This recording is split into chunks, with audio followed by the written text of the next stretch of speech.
With that down, let's move on to this, shall we? Superman just had its second weekend at the box office, and it did better than I thought it would on its second weekend at the box office. The movie has now made over $407 million at the box office in just 10 days. Now, making $407 million in 10 days is pretty good by any standard. However, it becomes more impressive when you start looking at it in context. Because that's a solid second weekend, man. 57, almost $60 million in your second weekend. That's pretty good. Especially for a movie that's trying to fight its way out of the destructive rubble of the old DCEU and the wreckage that happened there and trying to rebuild, DC's reputation. But in just 10 days, look at what's happened. In just 10 days, the box office of Superman has already passed 4 of the last 5 DCEU movies that came out in just 10 days. And it's already passed the last MCU movie. And in the next 3 to 4 days, it'll pass all 5 of the previous 5 DCEU movies and pass both of the last MCU movies. Listen to this. At making $407 million, Superman has already passed the entire worldwide theatrical box office of Flash that made $271 million. It passed the all-time worldwide box office of Beetle at $131 million, of Shazam 2 of $134. It already passed One Black Adam, already made more in 10 days than Black Adam with the new hierarchy of power in the DCEU did in its entire worldwide theatrical run at $393 million. It's already made more than the last MCU movie, Thunderbolts, that made $382, and I love that movie. But in yellow there, I got 2 movies that it hasn't passed yet, but it will pass them before the next weekend. It's about to pass. It's passing Captain America 4 that made $415 million, and it's passing Aquaman 2 that made $440 million. Look, I know people get a little bit frustrated when I make sports analogies, but allow me to make one here. When you have a team that has 5 years straight failed to come in last place, 5 years straight comes in last place in the league, and then finally the owner goes, enough, we got to make some big changes. And they bring in a brand new coach, brand new staff, they rebuild some of the team a little bit, and in the very next year, that team makes the playoffs, like not necessarily wins the championship, but the next year, after 5 years of finishing in dead last, in their first outing, they make the playoffs. That coach wins Coach of the Year, every sport, anywhere under that scenario. This is the garbage that Superman is coming out from under. I always need to remind my fellow film fans about exactly the context in which Superman was coming out. Superman was coming out when a sequel to a $1 billion film in Aquaman couldn't make $450 million. Superman is coming out in a context where a cinematic universe put out a movie that had been announced for 7 years, had one of the biggest box office credible stars in the world with The Rock. They even announced Henry Cavill's coming back as Superman. My boy, Henry. All that kind of stuff. That movie couldn't even make $400 million. And then, while nobody expected Blue Beetle to be a $700 million movie, they certainly expected it to make more than 131. By the way, that movie's pretty good. Shazam 2 made 134. And then the 10 years in the making Flash film could only manage to make $271 million.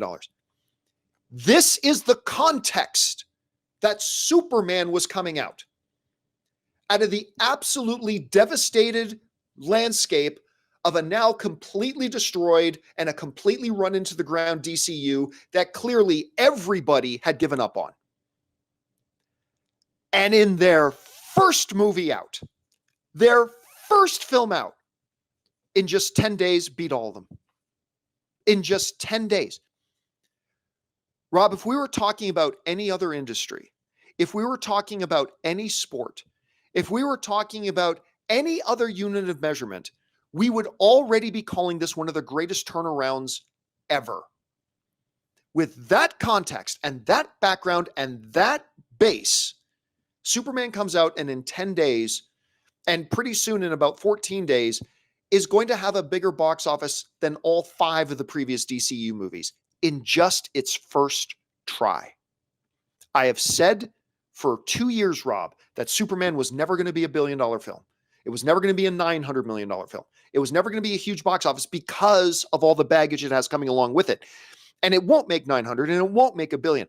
But man, what they have been able to accomplish in their first movie out, 93% audience rating, 83% critic rating. It's won the audiences back. People are excited. It's been so good. Even the Fantastic Four box office projections have gone up because people are loving going to the movies and seeing superhero movies again. And on top of that, if you had said this to me 3 years ago, that there's going to be a DC movie come out, their first one, and it's going to make more than the previous 2 MCU movies that came out before it, and beat all 5 of the previous 5 DCEU movies that came out before it.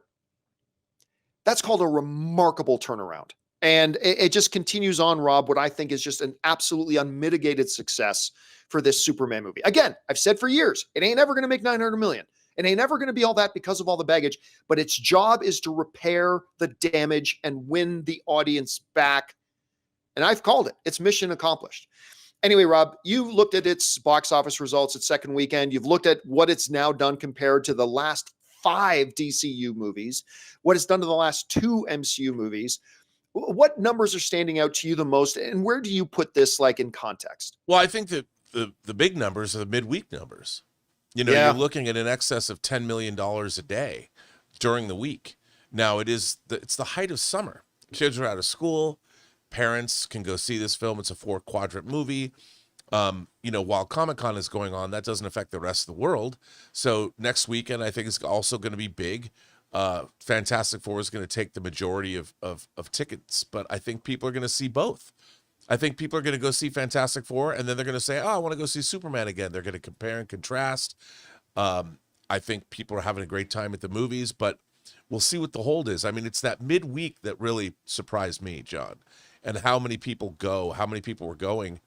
I mean, that doesn't happen. And remember, they still have Discount Tuesdays. So tomorrow, I would expect another bump in box office, maybe not as big as last week, but people are going to go again because the midweek numbers, the theaters have brought those midweek or Discount Tuesdays or midweek Wednesdays or whatever, and Fantastic Four hasn't opened yet. So I think it's going to have another great midweek hold and another good weekend, even though it's not going to be Fantastic Four. I think it's going to do quite well. As well it should. I find the vitriol, online about trying to prove that this movie isn't successful strange. Like, look, it's better for everybody if movies are doing well. And this was a huge gamble on a number of different levels. And to see it paying off is great. It's great for the business. It's great for other superhero movies. It's great for DC. It's great for Warner Brothers. It's great for everybody, most especially the audience.